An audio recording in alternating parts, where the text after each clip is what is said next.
जैसा कि आप लोग देख रहे हैं कि इन दिनों देश में आंदोलन का माहौल चल रहा है।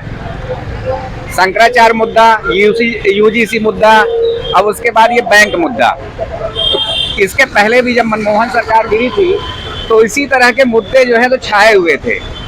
बाबा रामदेव मुद्दा और निर्भया कांड मुद्दा। तो अब लग रहा है कि कहीं ऐसा तो नहीं कि सरकार जाने के दिन है। तो इन दिनों देश में जो माहौल है वो आंदोलन का माहौल जैसा दिख रहा है। किस लिए आप लोग आंदोलन कर रहे हैं? ये यूएफबीयू जो हमारा United federation of bank unions है, उसके बैनर तले हम लोगों ने 5 डेज बैंकिंग की मांग को लेकर सरकार के सामने आज 2015 से हम लोगों ने प्रस्ताव रखा है कि जिस तरह से बाकी वित्तीय संस्थान, चाहे आपका आरबीआई हो गया, एलआईसी होगा, जीआईसी हो गया, सेबी होगा, एडा हो गया, तो जिस तरह से बाकी वित्तीय संस्थान 5 दिवसीय बैंक प्रणाली के आधार पर काम करते हैं, हमारा बैंक भी, जितना भी बैंक फेटर्निटी है, पूरे इसी आधार पर काम करता है। तो हमने सरकार के सामने 2015 से, जब 2015 में हमारा द्वितीय और चतुर्थ शनिवार अवकाश के रूप में घोषित किया गया, उस समय भी हमारा प्रस्ताव यही था कि जो पूरे शनिवार हैं पूरे महीने, तो उनको भी अवकाश के रूप में घोषित किया जाए। लेकिन 2015 से लेकर अभी तक इतनी बार मीटिंग हुई सीएलसी द्वारा, डीएफएस द्वारा, आईपीए द्वारा, लेकिन कोई एक ठोसपूर्ण जवाब जो होता है जिससे हमारा पूरा यूनियन है उसके आधार पर हम प्रतीक्षा कर सके कि आज नहीं तो कल हो पाएगा, लेकिन अभी तक ऐसा कुछ नहीं हो पाया है। 31 और 30 मार्च 2025 में भी हमने हड़ताल का आह्वान किया था, सरकार ने कोई अपना ठोसपूर्ण सकारात्मक रुझान नहीं दिया है। अभी हम जो 27 जनवरी 2026 की हड़ताल प्रस्तावित है, जिसके तहत सुनियोजित तरीके से पूर्व प्रस्तावित कार्यक्रम के तहत आज हम लोग यहाँ पर रोड पर हैं। इसमें सरकार के साथ हमारी कई राउंड वार्ता हुई, चाहे वो फाइनेंस मिनिस्ट्री के साथ हो, चाहे डीएफएस के साथ हो, चाहे आईबीए के साथ हो, चाहे वो श्रम आयुक्त के साथ हो, लेकिन हर वार्ता विफल रही है। अंततः लास्ट में अंतिम निर्णय हम लोगों का रहा कि हम लोग स्ट्राइक पे जाएंगे। तो ये स्ट्राइक कितने दिन तक और चलेगा? अभी फिलहाल जैसे आज बस हमारी 1 दिवसीय स्ट्राइक है। अगर सरकार हमारी मांगों को उपेक्षित करती है, आगे भी हमारी सुनवाई नहीं होती है, तो जैसे पहले भी हम अनिश्चितकालीन हड़ताल कर चुके हैं, आगे भी 1 दिन की नहीं, 3 दिन की, हफ्ते की और अनिश्चितकालीन हड़ताल पर जाएंगे।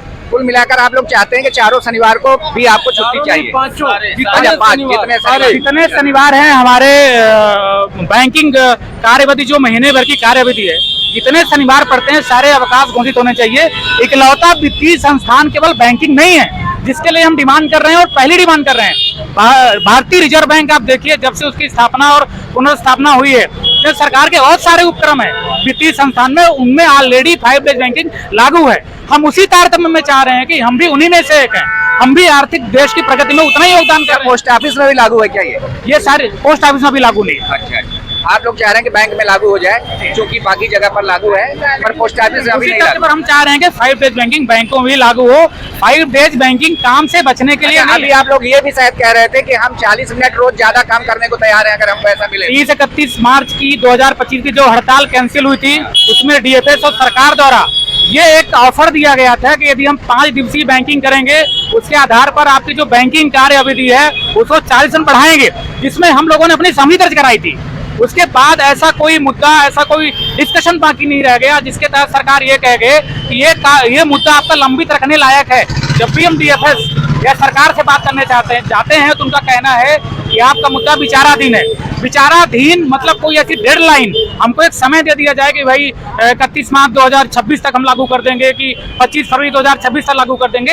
एक ऐसा टाइम और डेट नोटिफिकेशन जारी करने का सुनिश्चित कर दिया जाए जिसके तहत हम लोग अपनी हड़ताल कैंसिल करके यथास्थिति में काम करना शुरू कर दें। तो जैसा कि आप लोगों ने सुना कि ये लोग पूरे बैंक वाले, कोई एक बैंक नहीं है यहाँ पर, सभी यूनियन बैंक, एसबीआई, बहुत सारे बैंक हैं। इन लोगों की सिर्फ इतनी मांग है कि हम 40 मिनट, अगर 5 दिन काम करते हैं तो 40 मिनट ज्यादा काम करने के लिए तैयार हैं, लेकिन हमको जितने शनिवार पड़ते हैं उतने शनिवार की छुट्टी चाहिए। हाँ, आप इसमें मैं एक चीज और विष्णा जी ने जैसा भी बताया, आपको बताना चाहूंगा कि हमारी मांग जायज इसलिए है क्योंकि सरकार, आईबीए सरकार के नुमाइंदे होते हैं जो कि हमसे बात करते हैं, हमारी यूनियन से, यूएफबीयू से बात करते हैं, और उन्होंने ऑलरेडी इसको साइन कर दिया है। 5 दिवसीय बैंकिंग को उन्होंने दस्तखत कर दिया है, उन्होंने मान लिया है, सरकार द्वारा ये मान ली गई है बात। उसके बावजूद 2 वर्ष हो गए हैं। देखिए, वेतन समझौते में क्या होता है कि वेतन आपको देर से मिलती है तो अरियर के साथ जो शनिवार हमारे चले गए हैं, क्या उसका सरकार हमें कोई वो देगी, मुआवजा देगी? नहीं देगी। इसलिए और 2 साल से बहुत चालाकी से सरकार ये बेसिकली धोखे। आप एक मैं ग्राहक बंधुओं से सर्वप्रथम माफी चाहता हूं कि आज हमारी इस हड़ताल की वजह से उनको जो कष्ट हुआ, उसके लिए मैं हाथ जोड़कर सभी ग्राहक बंधुओं से आपके चैनल के माध्यम से माफी चाहता हूं। ये हमारी जायज मांग है। अब ग्राहक बंधुओं से मेरा प्रश्न ये है आपके माध्यम से कि अगर कोई एफडी हम उनको बना के दे 1 लाख रुपए की और मैच्योरिटी की डेट आज हम कहते हैं कि आपका कोई ऐसी बात नहीं हुई थी, तो उनको कैसा लगेगा? ये धोखेबाजी वाली बात है। मार्च 2023 में ऑलरेडी इस चीज पर साइन किया जा चुका है वेतन समझौते में, उसके बाद भी 2 वर्ष लग गए इंप्लीमेंट करने में, आज तक नहीं सरकार ने इसको लागू किया है। ये धोखेबाजी है सरकार की। हम कोई ऐसी डिमांड नहीं कर रहे हैं जो हमारी लीगल नहीं हो। ऑलरेडी जो आपने साइन किया हम उसको लागू करने की मांग कर रहे हैं। रिजर्व बैंक हो, कोई भी और पब्लिक सेक्टर के आप अंडरटेकिंग्स देख लीजिए, LIC हो, हर जगह जो है 5 दिवसीय कार्यशैली उनकी लागू है। जितने बैंक्स दुनिया के और 23 ऐसे देश है जहां अच्छी जो बैंकिंग व्यवस्था मजबूत मानी जाती है, सब 5 डेज काम कर रहे हैं। आपको अगर हमसे बैंकर से, जो कि आप फाइनेंशियल आर्मी भी कहे जाते हैं, माननीय प्रधानमंत्री मोदी जी द्वारा भी इस चीज को कहा गया, कोरोना काल में हमारी प्रशंसा की गई, डिमोनेटाइजेशन में हमारी प्रशंसा की गई कि इन्होंने जो है फाइनेंशियल आर्मी है हमारी, है फाइनेंशियल आर्मी को जो उसके जायज हक है, हम उसकी मांग के लिए आज यहाँ एकत्रित हुए हैं। बहुत मजबूरन हमने कई वार्ता, कई राउंड की वार्ता, कई बार की वार्ता हमने की, उसके उपरांत भी जब सरकार चू तक करने को तैयार नहीं है, हर बार आश्वासन दे रही है कि इस सत्र में, संसद के इस सत्र में आपके प्रस्ताव को लाएंगे। ग्रीष्मकालीन, शीतकालीन, मानसून सत्र, 3-4 ऐसे सत्र बीत गए, तो हमें विवश होकर युवा के शीर्ष नेतृत्व को ये कॉल लेनी पड़ी कि आज हम इस चीज को सड़क पे उतर कर, मैं पुनः आपके चैनल के माध्यम से सभी ग्राहक बंधुओं से क्षमा चाहता हूं कि उनको जो इसकी वजह से कष्ट हुआ हो, लेकिन ये उनके भी हित के लिए है।